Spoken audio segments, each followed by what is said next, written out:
The moment you answer a seemingly innocent question, you have already been compromised. There are 5 specific questions being asked in your life that sound completely harmless. Questions designed, whether the person asking knows it or not, to pull the most strategically dangerous information out of you at the exact moment you feel safest giving it.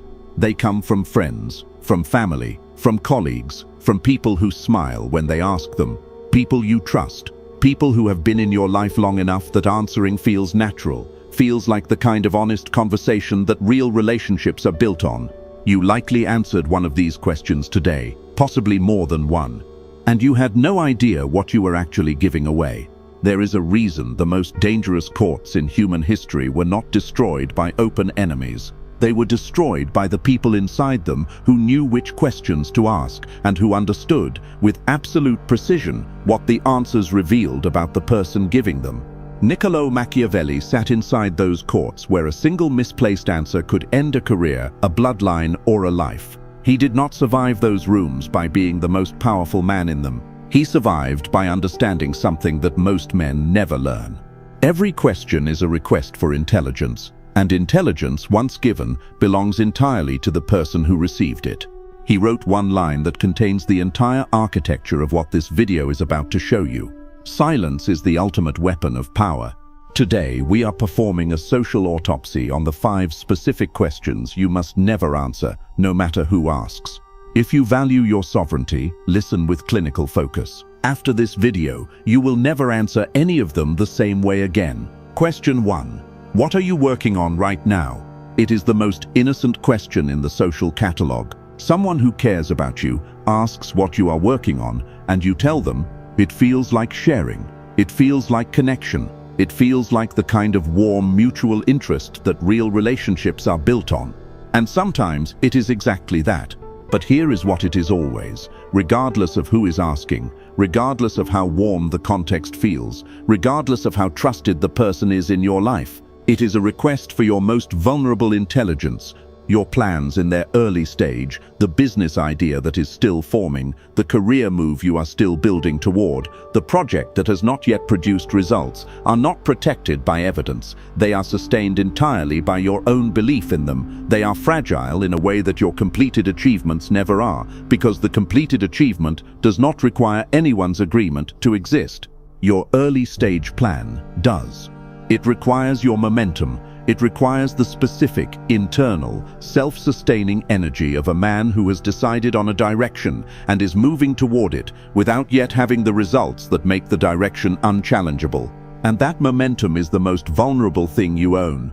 The moment you disclose a plan before it produces results, you have imported it from the protected environment of your own psychology into the unprotected environment of someone else's reaction. And their reaction, regardless of whether it is warm or skeptical, changes the plan's relationship to your own confidence. A warm reaction produces false completion. This is called social substitute reward in behavioral psychology, the neurological phenomenon in which the social reward of approval for a plan produces a dopamine response, so similar to the reward of actually completing the plan that the brain partially registers the goal as achieved. You told them about the business. They were excited. Your brain logged a version of the mission accomplished signal, and your motivation to execute quietly drops because some of the reward has already been collected.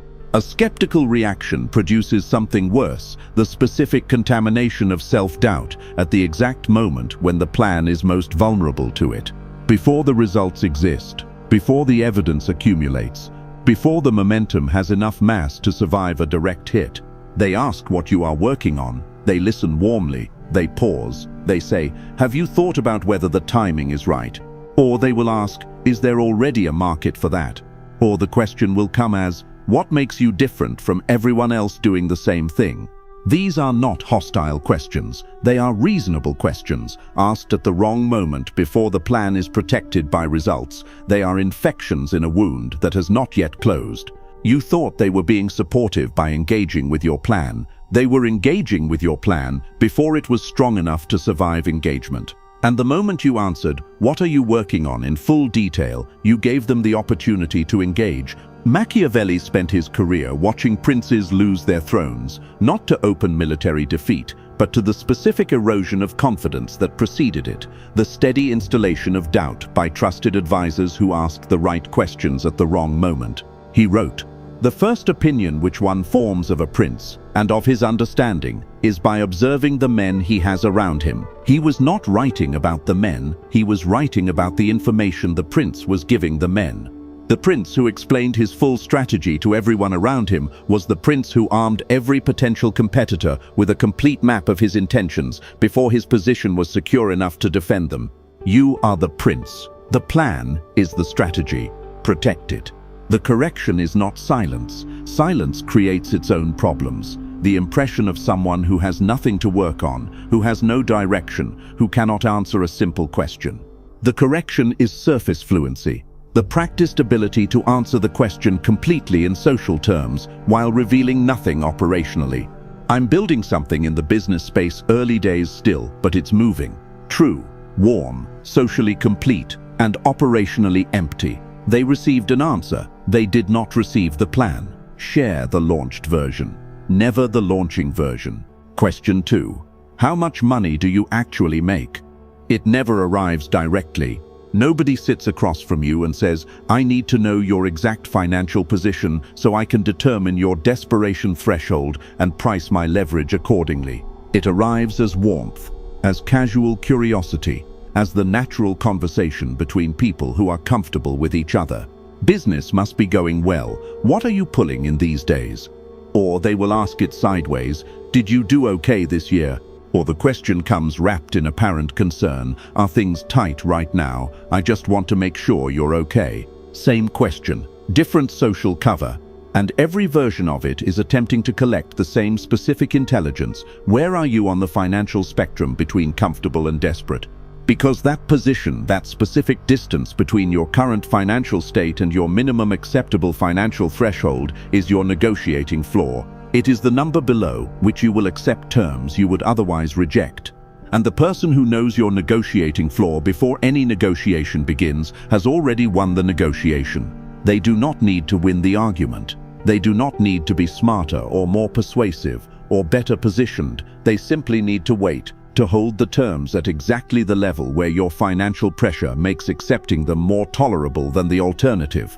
This is called leverage threshold mapping, the systematic identification of a target's minimum acceptable outcome in a negotiation, typically extracted through casual disclosure of financial position in social contexts rather than in the negotiation itself. Think about the last time you told someone you were in a financially difficult period.